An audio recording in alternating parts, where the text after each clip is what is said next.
gudoomiyaha degmada Burco Maxamed Yuusuf Muraad qaar ka mid ah xildhibaanada golaha deegaanka ee degmada Burco oo qaashaya ganacsatada magaalada Burco barasaabka gobolka Togdheer Xamse Maxamed Cabdi ayaa si isku mid ah xariga uga jaray wada laamiyo oo hirgelisay dawladda hoose ee degmada Burco ugu horeyntiina waxa halkaasi ka hadlay qaar ka mid ah xildhibaanada golaha deegaanka ee degmada Burco oo qaashaya ganacsatada ka soo qayb gashay xariga jarka wadadani xogayaha dawladda hoose iyo maayirka degmada Burco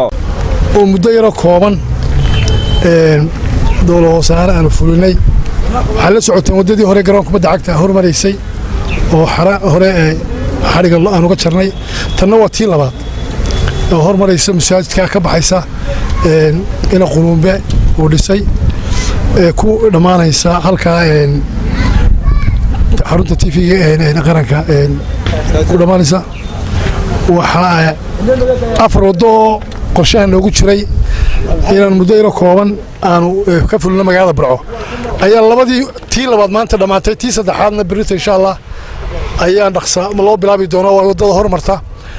xanaanadii hore ee magaalada Burco masaajidka qulumbana way ka tagtaa masaajidka Xaaji Cali Sharaf way ku dhamaataa waa laba masaajid ayay soo gudubtaa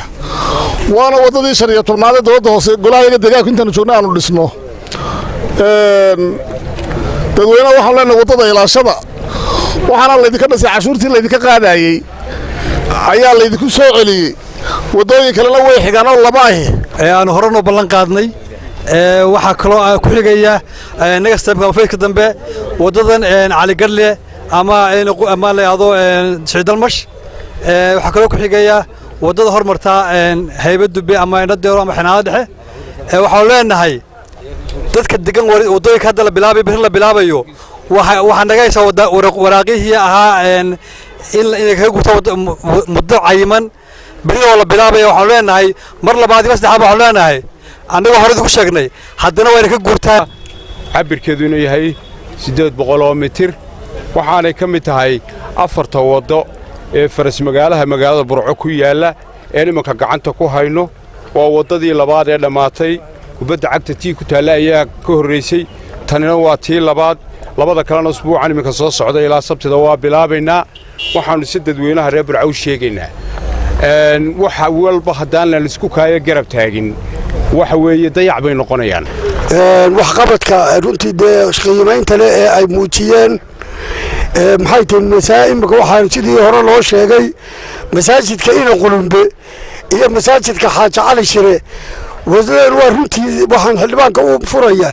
inay masaajidda ka bilaabantay masaajidda ku laakiin taas oo qura masaajidada ma aha mid badan bay qabteen gobolka xildhibaanada shacabka Togdheer halkan waxaan maanta taaganahay wadadii u dhaxaysay in qulumbe iyo halka wadada ina Soofe aad iyo aad baan ugu mahadcelinahay golaha deegaanka iyo dawladda dhexaba waati aynu ku balansaneen haddaan reer Burco tihiin markii xaafadihii wadooyinkii galiyay aanu soo dhamaynay ee xaafad walba wada 3 mitir dhex marinay wanigii ku balansaneen ganacsiga suuqa dhexdiisa laamiyada loo bedelo saaka wadadiisa labaad baanu ka dhisaynaa magaalada dhexdeeda ama townka magaalada dhexdeeda waana dhamaystireynaa sekad kasta iyo suuq kasta haddii Ilaahay subxaanahu wa ta'aala na gaarsiiyo toddobaad 2018 ilaahay idinkiisa waxa dhamaaday wadadii labaad reer Burco waxaan u ballan qaadnay afar wado oo sanka isku haya wadadii koowaad waxa ay tii Alamsey Stadium ka ahayd way soo dhamaatay wada aad u qiimo badan weey wadadana waa tii labaad ina qulumbe ilaa afgooy Xaaji Cali Shire labada masaajid way u dhaxaysaa waa meel iyaduna aad iyo aad ugu baahnayd oo xagga bilicda iyo caafimaadka waa dhulkii ay biyuhu fariisan jireen ayaduna maanta waa taa xariga laga jaray waxa ku xigaysa inaan weekend dambe ku bilaabi doonaa haddii Ilaahay ka dhigo saldhigga dhexe muxuu ahaayay iyo xanaanada taa hormarta ee halka afgooyga ka soo xidhanta taasaan ku xigsiineen Shiidalmash baa ugu dambeynaysa afarta wado sanka isku haya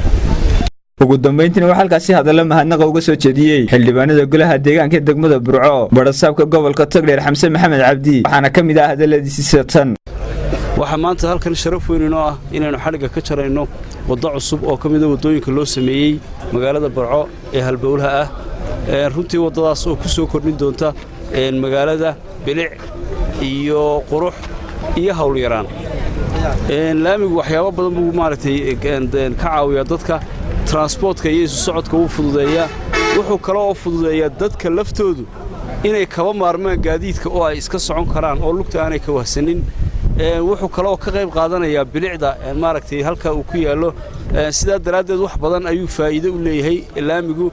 waxaanaynu jecellahay inay magaaladeennu noqoto magaalo ka horumarsan dhinaca waddooyinka laamiga ah aad baan ugu mahadnaqayaa golaha deegaanka oo maayarku ugu horreeyo